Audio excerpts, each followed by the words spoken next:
राधे राधे गुरुजी। आपके चरणों में कोटि कोटि प्रणाम। गुरुदेव, हर चीज का पहले से ही आभास सा हो जाता है महाराज जी, ये सही है गलत है? क्या तुम्हें पहले से आभास हो जाता है?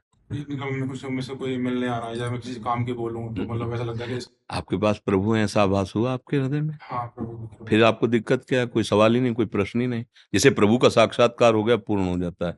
झूठ बोलोगे, सोता हुआ पुरुष जागने का नाटक न करे और जगा हुआ सोने का नाटक न करे। यथा स्थिति में रहे तो आगे बढ़ जाओगे, जान जाओगे। अभी कुछ नहीं है।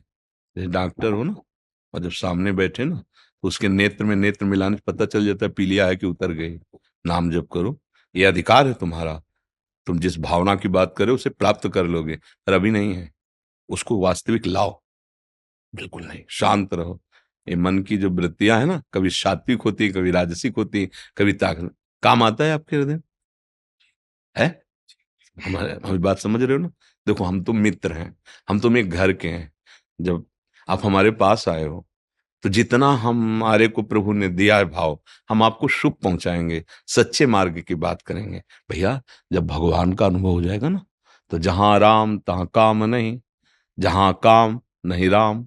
जब मैं था तब हरि नहीं, अब हरि हैं मैं नाई। बात समझ रहे हो ना? इसका मतलब है कि अभी मन हमको धोखे में डाल रहा है। अभी सच्चिदानंद का साक्षात्कार नहीं हुआ। फिर क्या जाना? जो जाना वो अपनी बुद्धि के विषय को जाना, वो कोई खास बात नहीं है। नहीं, हाँ, इसका त्याग किया जाता है। जब शुरुआत में साधन होता ना, वैसे दृष्टि पड़ते ही तुम्हारे मन में क्या चल रहा है, ये बहुत छोटी बातें होती हैं। प्रभु के मन में क्या चल रहा है, ये बात जानना है। मन मन की रुचि जान नेह विधिय, मेरे आराध्य देव की इच्छा क्या है, सीधे जगत मंगल स्वरूप भगवान के चिंतन में। फिर इसके लिए सब छोड़ना पड़ता है। ये छोटी मोटी बातें हैं, इनको छोड़ो। नाम जप करो, अच्छे पवित्र आचरण करो, जो भी विषय भोगो वो धर्म युक्त भोगो, अधर्म आचरण मत करो। इसी से आगे बढ़ जाओगे, जहां पहुंचना है वो ठिकाना मिल जाएगा। जैसे हम पीतल को सोना मान ले, तो बात तो बिगड़ गई ना। जब हम जौहरी के पास जाएंगे तो हम तो सोने की कीमत मांगेंगे, लेकिन वो कहेगा कि 2 कौड़ी का पीतल लेके आओ, बात सोने की कर रहे हो। ऐसे सूर्य का मतलब है अंधकार नहीं हो सकता। जितने दोष हैं सब अंधकार है, अज्ञान में है। इसका मतलब है कि अभी जो हमें वास्तविक बोध होना चाहिए वो नहीं है। हम आपकी ईमानदारी से संतुष्ट हैं, प्रसन्न हैं, क्योंकि आपने कोई भी छलबाजी नहीं की, मन की सारी सामने रख दी, इसलिए आप आगे बढ़ सकते हो। ये स्थिति हमें ही प्राप्त करना है, भगवान को थोड़ी प्राप्त करना है। हमारे लिए ही तो सब स्थितियां बनी। नाम जप कीजिए, पवित्र आचरण कीजिए, सबके प्रति अच्छा भाव रखिए। अपने में अगर दोष ना हो तो किसी में दोष दिखाई नहीं देंगे। दोष क्या है सबसे बड़ा? मतलब कोई चोरी कर रहा तो हम चोर हैं क्या? कोई व्यभिचार कर रहा तो हम व्यभिचारी हैं क्या? नहीं। आप में दोष अपने में गुणाभिमान का है, तभी दूसरे में दोष दर्शन होता है। और गुणाभिमान सबसे बड़ा दोष है। समझ, बिना गुणाभिमान के दोष नहीं हो सकता, दोष दर्शन नहीं हो सकता। तो सबसे बड़ा दोष जिसमें सारे दोष प्रकट होते हैं वो है अभिमान, गुणाभिमान, कि मैं तो ऐसा हूं, मैं तो कभी ऐसा नहीं किया। ये गिरा देगा। सुनो राम कर सहज स्वभाव, जन अभिमान न राखे कहो। बहुत अच्छा है, पर ये काम लायक चीज नहीं है। ये सब नहीं समझेंगे। ये क्या करेगी, धीरे से अभिमान से युक्त कर देगी। तो जहां हमें जो बंधन छोड़ना था वही और पुष्ट हो गया। और सात्विकता से चलो और सिद्धि आने लगेंगी, लेकिन उनसे काम थोड़ी बनेगा। काम तो बनेगा भगवत साक्षात्कार से। और वो जो सिद्धियों को स्वीकार कर लेता है उसकी योग्यता खो देता है। देखो, जब कोई सच्चाई से चलने लगता है तो पहले उसके तो पाप नष्ट होते हैं, अंतःकरण पवित्र होता है, एकाग्रता बढ़ती, तब इंद्री द्वारों में दैवी शक्तियां बैठ जाती हैं उसके।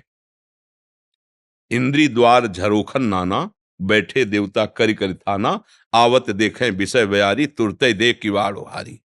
उसको भ्रष्ट करने के लिए सारे इंतजाम, अगर वो निकल गया और भ्रष्ट नहीं हुआ, तब फिर रिद्ध सिद्ध पेरें बहुआई, और बुद्धि लोभ दिखावें भाई, होय बुद्धि जो परम सयानी, तीन तन चितई ना अनहित जान। इनसे अनहित हो जाएगा। भगवत साक्षात्कार ने हटा दिया उसको भी, तब आगे प्रेम रस की तरफ बढ़ता है। और प्रेम से भगवान मिलते हैं। मिले न रघुपति बिन अनुरागा, बिना प्रेम के भगवान मिलते नहीं। भगवान शंकर कहते प्रेम ते प्रगट होए मैं जानी। प्रेम से ही भगवान प्रकट होते हैं। तो भगवान का साक्षात्कार करने के लिए जैसे यहाँ है ना, ये सुनी सुनाई बात है, अब ये अनुभव हमें करना है। इसी में तो सब संत महात्मा जन लगे भजन करते हुए। तो दैन्य भाव से लगो, हमारा ही अधिकार है भगवान को प्राप्त करना। और ये बहुत छोटी छोटी बातें हैं, असलियत में सब कुछ जान जाओगे, भगवान जना देंगे ना, वो हृदय में ही बैठे हैं। आप हमारी बात समझे ना, आपको बुरा तो नहीं लगाना। हाँ, क्योंकि देखो भाई, आप हमारे पास आए हो, हम मुँह छुपरी आपसे बात कह दें, फिर बात बनेगी नहीं। सचिव, वैद्य, गुरु, तीन जो प्री बोले भयास, तो राज धर्म तन तीन कर होई बेगहि नाश। अगर मंत्री मुँह छुपरी बात राजा की कहने लगा तो राज्य नष्ट हो जाएगा। अगर वैद्य मुँह छुपरी मरीज के अनुकूल हो गया तो मरीज मरेगा। अगर गुरु शिष्य के अनुकूल ही बोलने लगा तो फिर गया। प्रश्न आप करने आए हैं अपने कहीं ना कहीं भाव के सुधार के लिए ही तो है ना। तो उसमें जो हमारा काम क्या है कि जैसे आप 80% ठीक हो गए तो हम बड़ाई नहीं करेंगे, हम 20% कमी तुम्हारे सामने रखेंगे। संसार में क्या है कि जैसे 80% कमी है तो 20% गुण दिखाता है और कहता है तुम काहे परेशान हो यार, इतना तो वो लोग नहीं करते कोई जितना तुम कर रहे हो। अपने लोग क्या करेंगे, 80% एकदम ढक देंगे, तुम्हारे सामने ही तुम्हारे वो गुण आने नहीं देंगे और 20% दोष प्रकाशित। ए क्या तुम अभी देखो ना, ये 20 है, इनको मिटाओ और जो 100% हो जाओगे तो आम खत्म हो जाएगा। फिर जो वस्तु आएगी उसमें अहंकार होता नहीं, और जब तक वस्तु नहीं आती तब तक अहंकार रहता है। अहंकार रहता है तब तक सारे दोष आ सकते हैं ना होने पर भी, क्योंकि वो दोषों का रास्ता है। इसलिए जो भगवत मार्ग के पथिक होते हैं सूक्ष्म दृष्टि अहंकार पर रखते हैं और काटते रहते हैं। क्या इतने में क्या, अरे भाई 10 घंटे भजन कर लिए तो क्या, अभी तो 14 घंटे और हैं। 24 घंटे भजन, 24 घंटे भजन करने लगोगे तब प्रश्न ही नहीं रह जाएगा, कोई अहम ही नहीं रह जाएगा। पर जो अपने बच्चे को, अपने शिष्य को या अपनी आत्मस्वरूप मित्र को जब महान बनाना है तो उसके गुणों को सामने नहीं रखना, उसके दोषों को रखना है। वो कमजोरी जो उसमें वो अगर सामने आ गई और वो छोड़ दिया तो वास्तविक वो बलवान बन जाएगा। वो मित्र नहीं, वो शत्रु होते हैं जो हमारी मुंह पर बड़ाई करके हमको सतमार्ग से गिराते हैं। और सतमार्ग में चल रहे हो, अच्छे आचरण कर रहे हो, फिर भी उसकी कड़ी नजर है, ए कुछ नहीं है, आगे बढ़, अभी इतना ही थोड़ी है। अब आपको फूलने का अवसर ही नहीं मिला गर्व का, इतनी डांट लग गई कि भूल गए वो गर्व वाली बात और सामने दोष दिखाई देने लगा और लगा कि बिल्कुल बात तो सही है, मैं इसको मिटाऊं तभी तो आगे बढ़ पाऊंगा। अब कैसे मिटाऊं, फिर हाथ जुड़ गए कि आप कृपा करो हमारा ये दोष मिट जाए। जैसे आपसे पूछा ना, हाँ, अगर आप कह देते नहीं तो हम मौन हो जाते, फिर उत्तर नहीं देते, क्योंकि समझ जाते कि आप तर्क करने आए हो, आप सुधरने नहीं आए हो। तो तर्क हमारा विषय ले, फिर हम ऐसे हो जाते हैं, अच्छा, ऐसे कह देते हैं।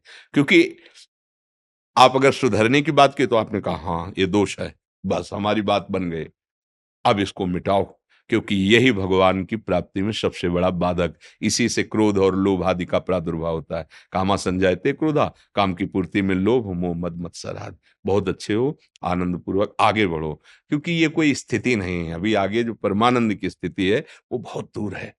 षड विकार जित अनघा कामा, ये आगे बढ़ना, चलो।